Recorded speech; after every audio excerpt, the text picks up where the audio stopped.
Tory Lanez, Revenge of Fargo. Let's talk about it. How y'all doing? Welcome to Let's Talk About It Music Reviews Season 12. How y'all doing? Welcome to the show, guys. We got a fantastic night for y'all. Tory Lanez. I've been waiting for this album. I saw the little, honestly, it was kind of a quick rollout. I mean, I didn't know this album was even dropping. And then, all of a sudden I'm on Twitter and it says, Tory Lanez is dropping an album this Friday. And I'm like, oh, shit. So that's a pretty cool thing. And also, I don't really tell you all this, but I just want to say something really fucking cool. The official Tory Lanez account checked out my Instagram story. I just thought that was pretty cool. So that was a cool moment. I think I stayed up all night, just keep looking at the fucking story damn, one of my favorite artists actually checked it out. That's a pretty cool thing. I mean, I know it's, not really. It's the team. But that's how every artist is. They actually have a team running their Instagram accounts. But still, I can, screenshot that and just say Tory Lanez looked at my story for the rest of my life. So that's a pretty cool moment. But anyways, guys, we have a double disc album. This is a rap album. There's 11 songs. There's 12 songs. And then there's an R&B on disc 2. And that's also 11 songs. So this is a fucking packed-ass album. And I love packed-ass albums if they're actually done really right, really done well. So I'm really excited to get into this. Been very waiting for this. And this intro track, I thought we should just check out the first track off the album. That should be the first review. Typically, I'll just pick a random track. But I said, you know what, fuck it. Let's just do the first track off the album, talk about that, and then we're going to get down and, down in the ruts with all the other songs. But before we even start this, guys, get ready because we got a Tory Lanez fucking marathon. Now, there's a couple of other songs that dropped this week that I might do reviews of, but this week, I'd say week one, this week we'll just, talk about the Tory Lanez album, and then next week we'll incorporate the R&B side, do track reviews of that, and plus whatever pop albums and pop tracks come out later next week. So we got a packed ass content. We got a packed ass couple of weeks of content. So get ready, guys. Make sure you follow. But let's get into this track. Starting off with the beat. I love this beat. This beat, I like all the sound effects in the background. They kind of remind me of I guess you could say it kind of reminds you of more consistent ad-libs. Just some cool ad-libs in the background which sound pretty cool.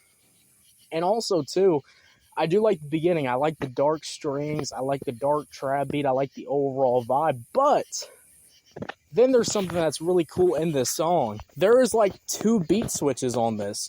The first song off the album, there's already 2 beat switches, which is just so good. And guys, I always tell you all this, but Drake does it all the time. Some other rappers do it sometimes, but I really love to tell you all that beat switches just make the songs just feel more alive. Just add so much to the fucking vibe. If it's done right, if it's done well, it's such just a good thing to have when you're listening to the song. And, I always try to preach this, but, beat switches can make your song stand out a lot more better when it's actually done well. So, there's, 2 beat switches.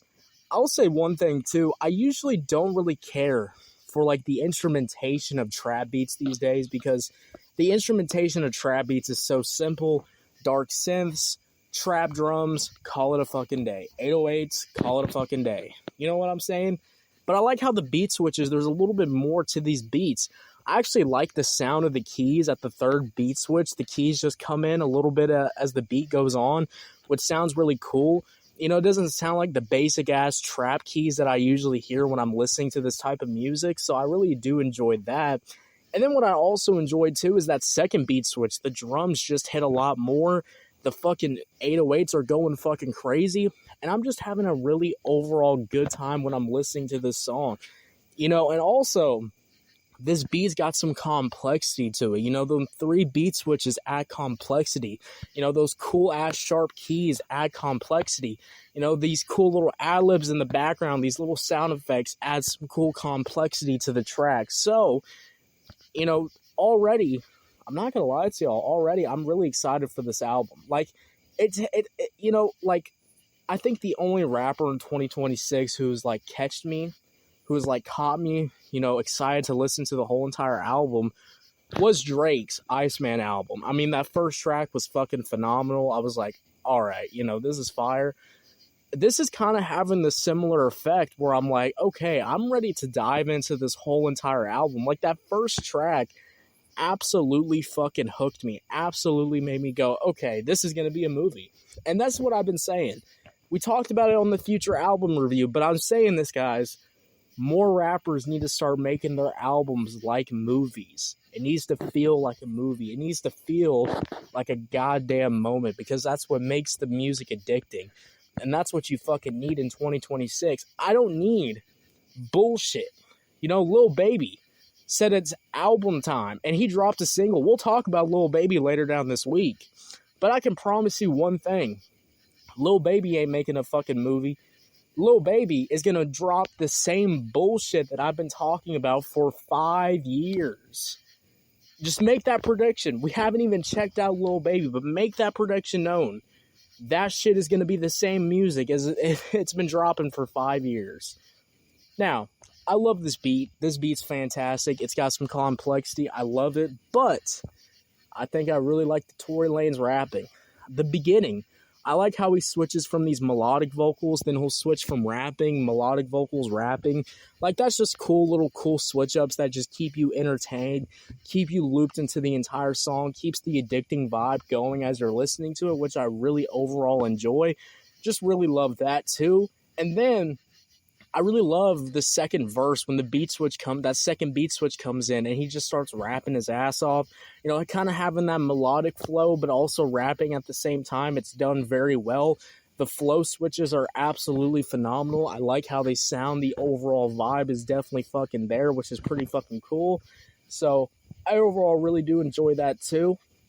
And then that third beat switch. I think that third beat switch was just really fire because the flow is just really addicting. The way he's fucking just like sliding on this fucking beat. It's been a while since I've said that. It's been a while since I've said a rapper has really slid on a beat, really slide on a beat, really just like carried a really good fucking flow that just sounds really good, pleasing to the ears. Like, it's been a while since I've said that, because to be real with you, these last couple of years of listening to rap music has not been feeling like this. And I like how that feeling has kind of come back when I check out the first track off this album. So already I'm loving the vibes. I'm loving how this is fucking sounding. So overall, when we talk about Tory Lanez, you know, the Revenge of Fargo, this is a fantastic track to start off an album. The beat's fucking fantastic. The complexity is absolutely fantastic.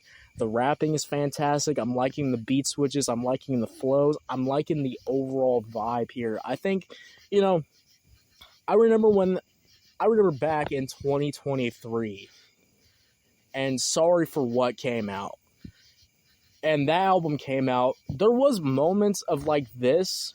You know, there was a couple of tracks that had those moments where, you know, like the rapping felt like this.